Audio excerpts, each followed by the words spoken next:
Hai guys, hari ini lagi berkumpul teman-teman di hotel, lagi baru habis sarapan. Nah, ini wajah-wajah forum komite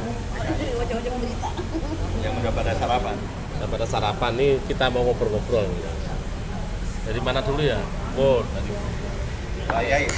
Pak Kus. Pak saya dulu. Iya, Pak Kus. Pak Kus, mengenai acara pada hari ini tentang komite seperti apa? Assalamualaikum warahmatullahi wabarakatuh. Terima kasih. Pada pagi hari ini kita ngumpul bersama komite PW Jawa Barat.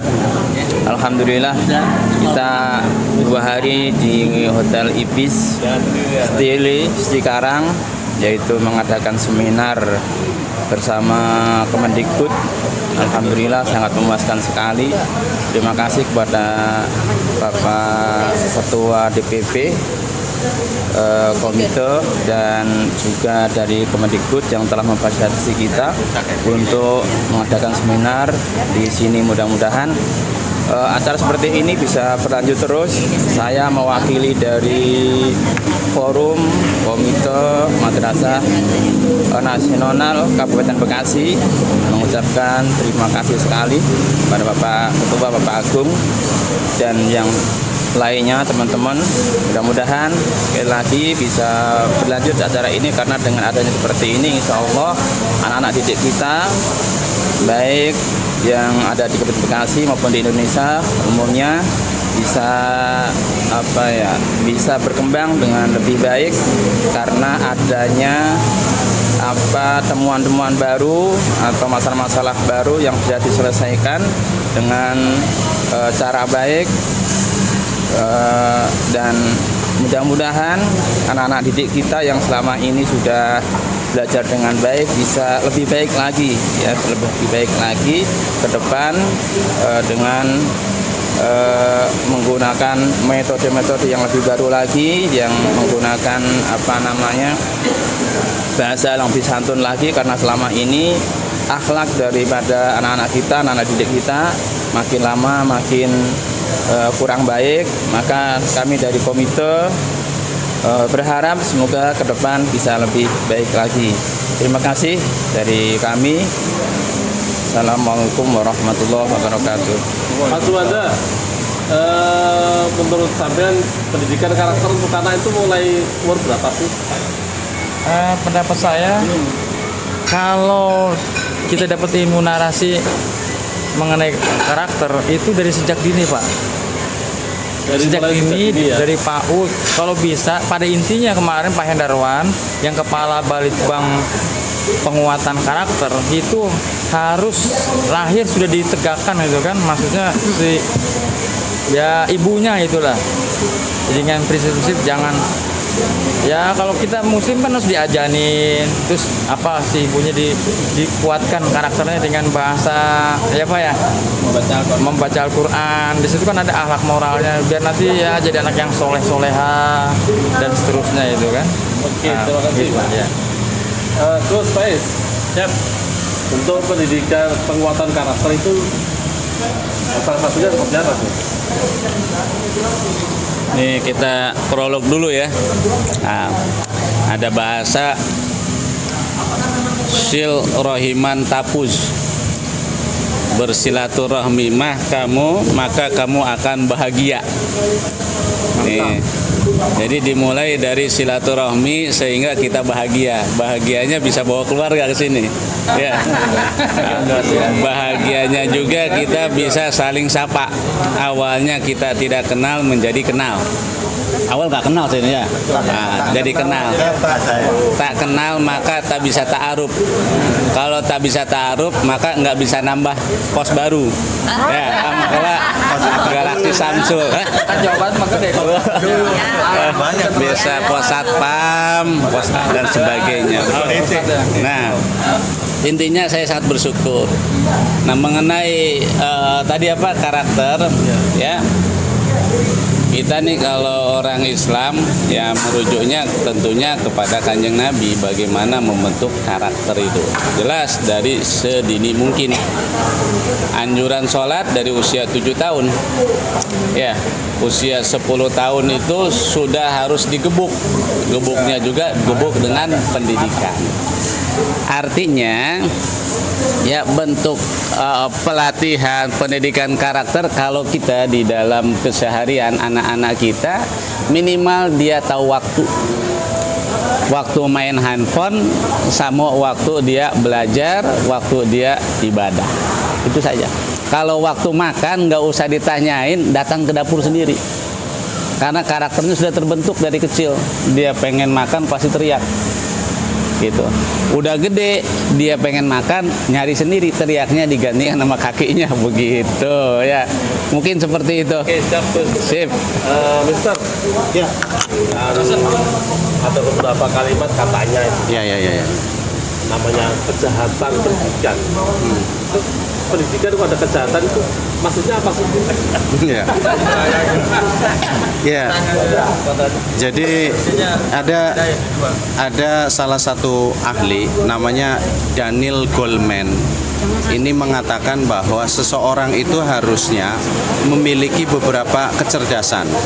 Ada yang disebut IQ, intelligence quotient, kemudian ada yang disebut spiritual quotient, bagaimana dia cerdas mengenal Tuhannya gitu ya. Kemudian ada emotional quotient, bagaimana dia cerdas menata hatinya.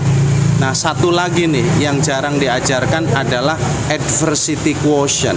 Adversity quotient itu adalah dia tahan banting terhadap permasalahan. Nah, maka berbicara tentang karakter tadi, seharusnya tidak boleh ada split personality, yaitu pribadinya terpecah.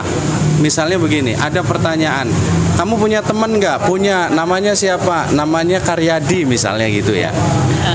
Karyadi itu siapa misalnya? Karyadi itu adalah orangnya cerdas, tapi malas gitu ya. Dia songong sama orang tua misalnya. Misalnya gitu ya. Nah, ini yang disebut dengan kecerdasan yang terpecah. Seharusnya ketika ditanya, siapa itu Karyadi? Karyadi itu adalah orangnya cerdas, rajin, baik hati, nurut sama orang tua, dan tangguh. Nah, inilah mudah-mudahan dari diskusi kita kemarin selama 3 hari, mudah-mudahan kita bisa mendidik anak kita menjadi anak yang seutuhnya. Yang disebut seutuhnya ini adalah pribadinya utuh. Dia cerdas otak, spiritualnya bagus, dia bisa mengenal Tuhannya, kemudian emotional quotient-nya juga bagus, dan yang paling penting adalah dia tangguh, tahan banting terhadap permasalahan. Seperti itu, Pak. Terima kasih. Pak siapa namanya? Pak Karyano. Ya, Pak Karyano. Pak Karyano. Apa namanya? Saya lihat Indonesia tangguh, Indonesia tumbuh. Nah, hubungannya dengan anak-anak, pendidikan anak seperti apa, Pak? Kalau menurut saya yang dimaksud tangguh di sini tentu bukan hanya tangguh secara fisik saja, tetapi secara psikis atau jiwa ya, atau mental mereka. Dan itu akan terbentuk ketika kita sudah mendidiknya mereka sejak dini. Seperti tadi misalnya bagaimana kita mendidik atau mengajari anak-anak kita dalam berkomunikasi.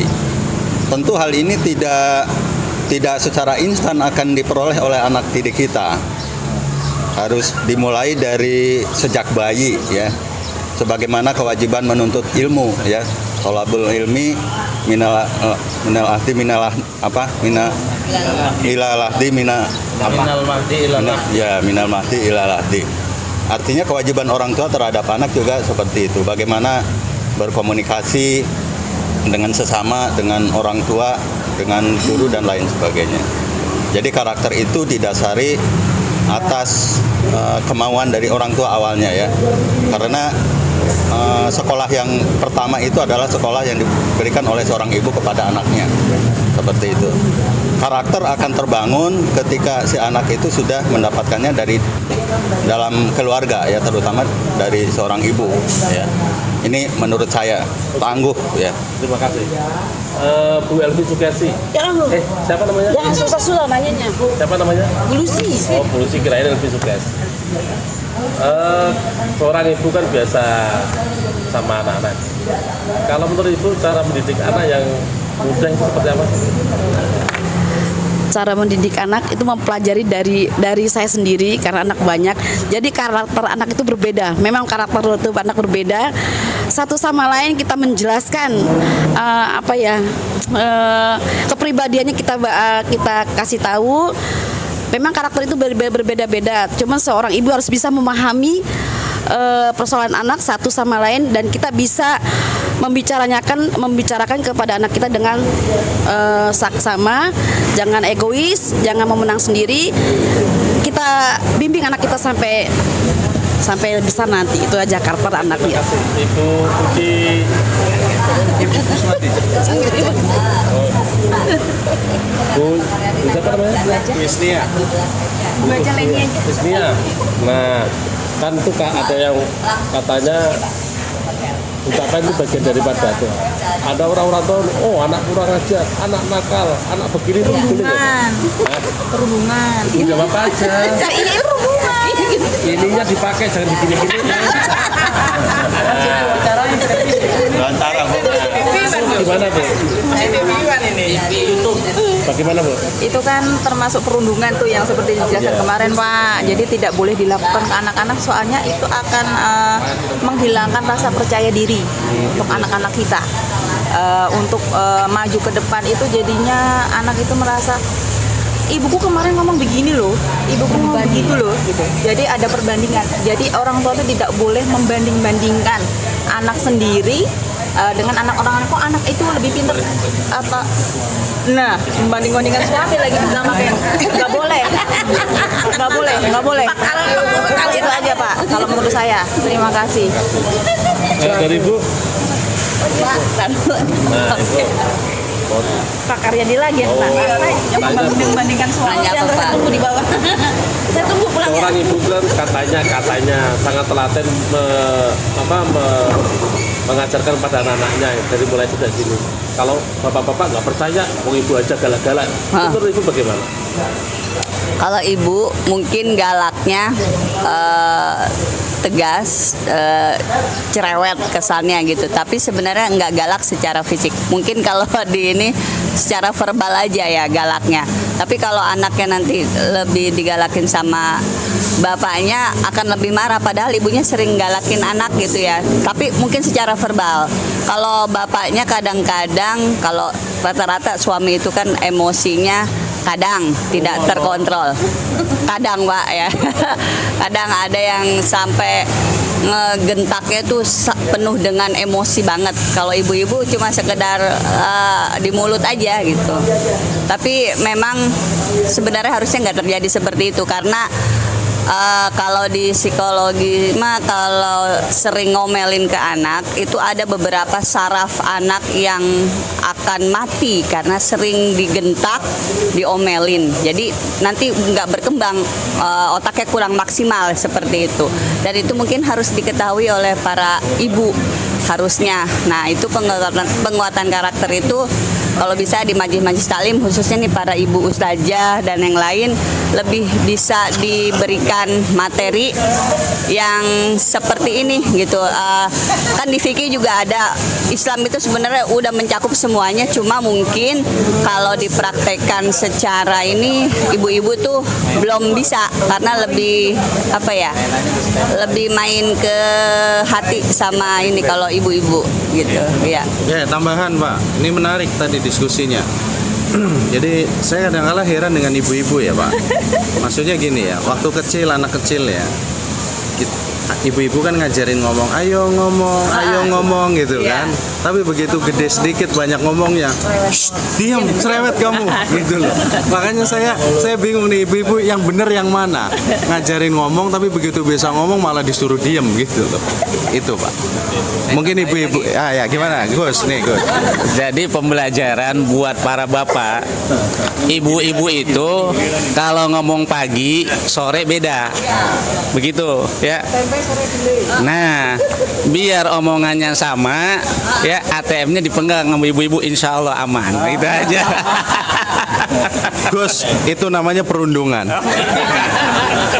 Perundungan. Belum Kiai belum. Bentuk perundungan itu seperti apa, Pak? Kalau dulu Pak ya, Assalamualaikum warahmatullahi wabarakatuh. Mengucapkan puji syukur kepada Allah Subhanahu wa Ta'ala bahwa pada pagi hari kita bisa berkumpul dengan acara salah satu yang digagas oleh FKSMN. Secara pribadi alhamdulillah bisa menambah wawasan keilmuan, wawasan pengetahuan untuk bisa kita praktekkan di anak didik kita, karena ini adalah merupakan tanggung jawab kita bersama. Pak, pertanyaan saya, bentuk perundungan itu seperti apa? Bentuk perundungan Pak ya? Iya. Bisa perundungan itu bisa secara fisik ataupun psikologis Pak ya. Nah yang lebih parah tidak hanya sebatas kekerasan fisik yang dalam bentuk perundungan, tetapi juga dalam bentuk psikis Pak ya. Karena ini bisa berjangka panjang, bisa berjangka tahan lama yang bisa dialami oleh si pihak korban tersebut. Nah contoh realnya misalnya salah satu kecil contoh real yang akibat dari perundungan ini adalah ketika anak didik diledek atau diejek, bisa dalam bentuk perkataan.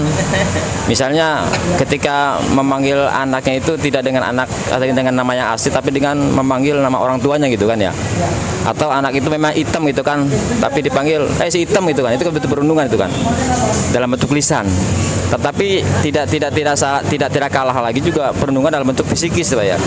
Artinya anak itu tidak salah satu anak didik atau peserta siswa tidak diberikan arahan, tidak diberikan motivasi, tidak diberikan pergaulan yang baik, tetapi ketika justru ada masalah dibiarkan gitu kan, tidak diberikan solusi yang baik, itu juga dalam bentuk perundungan juga Pak ya, dalam bentuk psikis. Akhirnya si anak itu psikologisnya menurun lah itu, atau down. Nah ini merupakan tugas dan tanggung jawab kita sebagai komite yang bisa dimusyawarahkan antara pihak wali murid dan juga lembaga. Jadi mudah-mudahan anak didik kita sebagai harapan bangsa menjadi anak didik Indonesia yang tangguh dan juga tumbuh. Terima kasih Pak ya. Assalamualaikum warahmatullahi wabarakatuh. Ayo.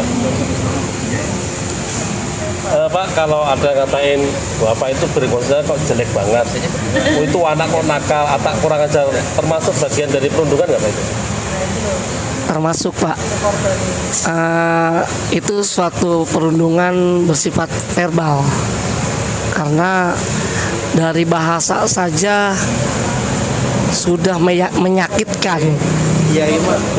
Ya, sudah menyakitkan, apalagi ditambah dengan perundungan fisik gitu. Sering terjadi di sekolah yang notabene sebagai dunia pendidikan, tapi di situ salah satu dosa besar yang dikatakan oleh Mas Nadim yaitu salah satu perundungan. Memang sering terjadi di sekolah perundungan, baik yang dilakukan oleh guru tersebut, guru terhadap murid, murid terhadap guru, dan guru terhadap guru maupun murid terhadap murid. Ini sering terjadi. Makanya mari bersama kita kampanyekan anti perundungan baik di sekolah maupun di rumah, di keluarga. Mungkin dari situ nanti akan terjalin anak-anak kita, anak-anak yang kuat, anak-anak yang hebat, dan anak-anak yang tangguh. Bisa dikategorikan termasuk Indonesia tangguh dan Indonesia tumbuh. Terima kasih. Terima kasih. Nah sekarang Dari closingnya ya.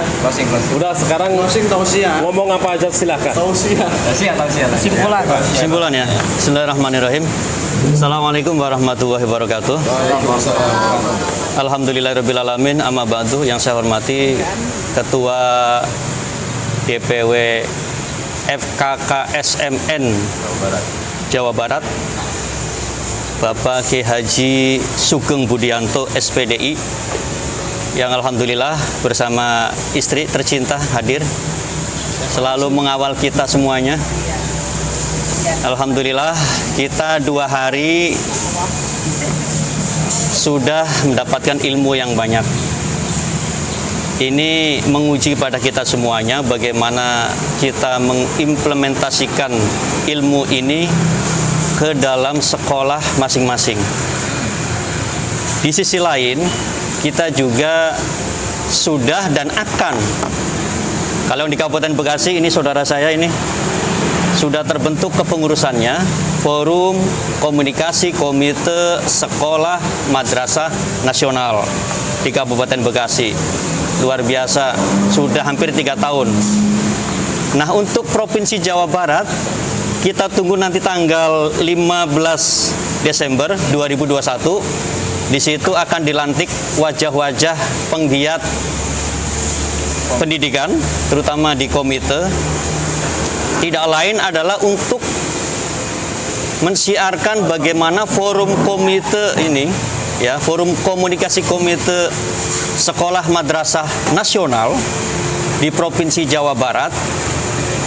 Harapan saya 27 kabupaten kota itu terbentuk dan bisa dilantik secara massal. Tujuannya, dari organisasi yang kita pelajari, minimal kita harus meraih 2K dan 1T. Apa itu 2K? Pertama adalah K yang pertama, kebersamaan. Percuma dong kalau berorganisasi jalan sendiri, jalan dewek masing-masing, percuma, nggak ada kebersamaan. Kayak kabupaten ya? Kagak enak, iya, kagak asik. Jangan keras-keras. Ya, segala sesuatunya asiknya kan rame-rame gitu kan. Ya bukan berarti Salome juga kan ya. Ini ada sahabat saya juga. Itu apa yang pertama ya, kebersamaan itu harus ada dalam diri kita. Tanpa kebersamaan bullshit, nggak mungkin gede. Ya.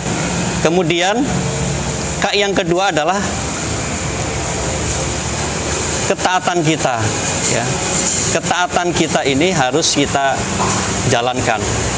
Seperti kehadiran kita di sini, kemarin saya udah izin sama ketua, izin minta stempel buat permudah akses, ambil aja ya, ambil. Setelah diambil ternyata manfaat ini, bisa menaungi DPW, termasuk Kabupaten Bekasi kita naungin juga. Alhamdulillah, bisa cair. Bisa cair. Nah ini saya kembalikan sebagai bentuk ketaatan. Nah, silakan kembalikan lagi ke ketuanya, karena yang megang stempel itu ketua sekretaris. Kalau saya bukan, saya hanya orang lapangan yang hanya bisa mewasilahkan, membantu. Ya. Kemudian 1T, mari kita selain taat kita harus tertib. Artinya tertib ini didasari oleh keinginan kita untuk maju bersama. Tanpa kebersamaan, tanpa ketaatan, tanpa kita tertib atau disiplin, maka Forum Komunikasi Komite Sekolah dan Madrasah Nasional tidak akan terbentuk. Kalaupun dilantik, cuman seumur jagung. Tetapi itu kembali kepada teman-teman semuanya di sini. Mari kita yang sudah tergabung, lanjutkan gabungnya. Jangan sekedar hadir di sini aja. Ayo kita expand ke provinsi. Silaturahmi, cari kawan di 27 kabupaten kota. Kalau ini terbentuk, insya Allah maslahat. Ya, apalagi ketua kita punya biro haji dan umroh ya. Barangkali ini rapat di hotel. Tetapi 1 atau 2 tahun kalau kita rapat di Singapura atau di Mekah, wow, luar biasa. Dengan catatan 1 orang bawa 5. Bisa lama Madinah. Tapi insya Allah lah dibantu lah. Saya yakin itu. Saya yakin. Dalam hati saya aja masih sih saya nggak bisa. Ya, masa sih Pak Kiki Suwandi ada jamaahnya nggak bisa. Di sana juga ada Yayasan Al Ma'arif, ada orang tua siswa. Masa nggak bisa sih? sekali-kali ketika rapat ngeriung komite, ayo kita berangkat umroh sama saya ngajarin di sana gitu kan, pasti dia akan mau. Yakin ya? Yakin. Beliau aja yakin gitu. Kalau yang lain nggak punya keyakinan, ya udah, jangan harap ke Mekah gitu kan. Ya, jangan harap ke Mekah. Niat mah ada, tinggal kita melangkah, kita komunikasikan.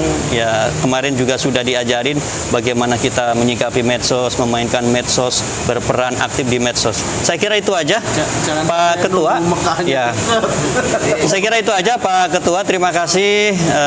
Mohon tadi pesan singkat saya itu untuk diri saya. Pertama, kebersamaan, ketaatan, dan tertib dalam berorganisasi itu menjadi kunci sukses sebuah organisasi, sebuah jamiah yang akan kita retas bersama-sama. Wal muwaffiq ila aqwamit thoriq. Assalamualaikum warahmatullahi wabarakatuh. Terima kasih teman-teman semuanya. Demikian wawancara saya bersama penggiat-penggiat dan pejuang-pejuang pendidikan. Mudah-mudahan mereka semuanya ini diberikan kesehatan. Amin. Amin. Diberikan rezeki yang banyak. Amin. Bisa ziarah Mekah dan Madinah. Amin. Tapi jangan lupa tanggal 15 Desember ikutin pelantikan DPW Jawa Barat, Forum Komite Sekolah Madrasah Nasional yang akan dilaksanakan di Bandung, yang akan dihadiri oleh satu Pak Gubernur Jawa Barat, yang kedua Kesbangpol, yang ketiga Kajati, DPRD Provinsi, DPR RI Komisi 10, Pangdam, pasrah Polda, kemudian ada Kemenak, DPC, dan tentunya ada 27 kabupaten dan kota seluruh Jawa Barat. Mudah-mudahan acara itu bisa sukses, berkah, dan lancar. Amin. Sekali lagi kepada teman-teman semuanya, tanggal 15 memang kita pelantikan ada di Bandung. Tapi lihat, raker kita akan ada di Mekah bersama-sama. Amin. Tenang aja, pengurus DPW Jawa Barat ada 20. Nanti kita bina semuanya bagaimana bisa umroh gratis, karena hanya cukup membawa 5 jamaah langsung bisa umroh gratis, dan rakernya spesial di endingnya. Terima kasih. Wallahu muwaffiq ila aqwamit thoriq. Wassalamualaikum warahmatullahi wabarakatuh. Gimana jam? Lambaikan tangan, Masya Allah. Itu belakang bu. Ya. Ini berarti saya sakti ya, bisa nyarikin uang berapa itu? Dari DPW aja 17, dari Kabupaten 4.